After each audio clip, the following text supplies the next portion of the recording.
Hello, what's up mga kakolkog? For this video ay magpapagupit tayo bilang isang content creator ay kailangan natin magpapogi ananitan. So ngayon pala mga kakolkog ay gingarikutan ng aking liog. Sabi ko kay Kuya Barbero, wag mo munang ura-urahin ang aking liog, baka mamaya hindi ako makaginhawa. Ayan palingon-lingon pa ko sa espeho, baka mamaya hindi ko makita kung rinarabraba na ba yung kabuka ko.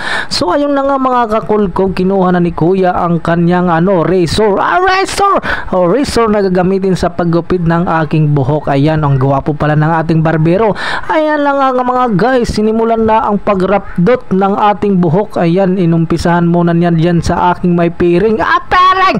Ayan na nga mga kakolkog, ay unti-unti nang nawawala ang aking kagwapuan, ang aking karaksutan pala ngayon mga kakolkog. So bilang isang content creator ay kailangan natin magpagupit, diba? Syempre mga kakolkog, habang nagugupit si Kuya ay aking inistoryahan ng ating mga nakaraan. Ayan nga mga guys, binuwabuan ko lang si Kuya. Ang sabi ko, marami akong girls. Ang dami kong girl. Diba? Sabi ni Kuya, ang pogi mo naman kasi ang dami mo mga girl. Ang pogi talaga. Syempre mga girls dyan wag kayong maniwala lignuluko-luko lang to, binuwabuha. So ayun na nga mga guys, mukha na tayong tao. Kanina mukha tayong onggoy.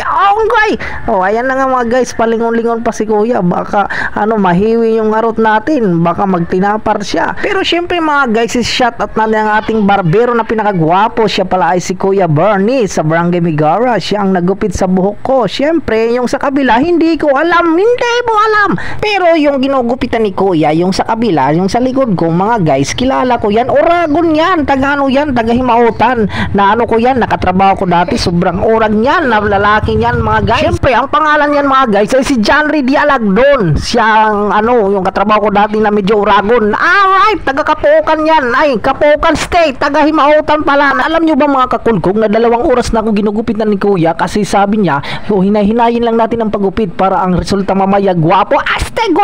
Gwapo pala sa rapada pa. Alright guys, habang patagal lang pagupit ni Kuya guys, ay napapansin ko ay mukha ng nangangaturong na ako guys kasi sa girok ng kanyang razor. Girok! Sana all magirok. So ayun na mga guys, binuksan ni Kuya yung ceiling fan kasi mukhang nanunurawig ng aming mga balas guys kasi medyo maruadlaw niyang guys. Pero sabi ko, Kuya relax ka lang kasi mamaya pag makatapos kang magupit ay bibigyan kita ng 10 babae. 10 bayot pala guys. Ay sorry. Alright mga guys, mukha na akong tao. Ngayon na guys, pinalitan na ni Kuya yung yung gamit niya. Sabi niya, ito namang gamitin natin kasi nagpapapogi daw to. Nagpapapogi. So ayun na mga guys, malapit na tayong